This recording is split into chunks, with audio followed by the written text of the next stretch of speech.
Remember that infamous line spoken by every one of your 8th grade teachers at some point? Always something along the lines of, your high school teachers won't be this nice, or high school teachers don't accept late work, you know. And it was always meant to scare us, even if it was just empty threats to get us to turn homework in on time. Well, after 4 years, I've realized that they were partly right. Maybe not about the late work part, because as a senior, I definitely know that teachers accept late work. But about this, that high school wouldn't be easy. And it wasn't. They were right that high school might be the 4 most difficult years of our lives. But what I didn't learn from my 8th grade teachers, what I found out for myself, is that this difficulty and the perseverance it requires is at the heart of achievement and fulfillment. All my biggest accomplishments and triumphs, the making of lifelong friendships, the finding of self, all of these things would not have happened if I didn't have to struggle along the way. My biggest accomplishments, all my good grades, my good test scores, studying for these was not easy to do. Making real, valuable friendships. As someone with a fear of meeting new people, I can assure you this was not easy to do.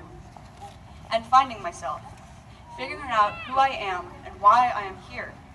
This was by far the hardest of all. But for that, they are so much more worth it. Theodore Roosevelt said, "Nothing in the world is worth having or worth doing unless it means pain, effort, difficulty." I have never in my life envied a human being who led an easy life.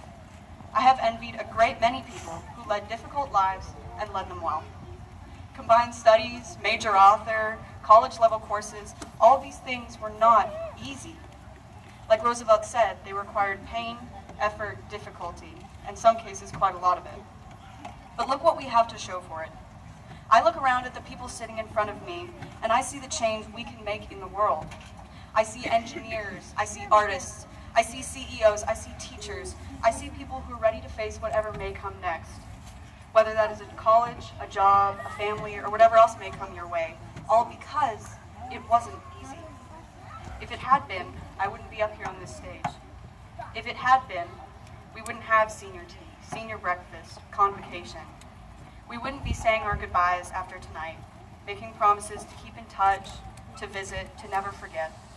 But because we struggled through this together, because we laughed together, we cried together, we aspired together, we persevered together, now we get to celebrate together.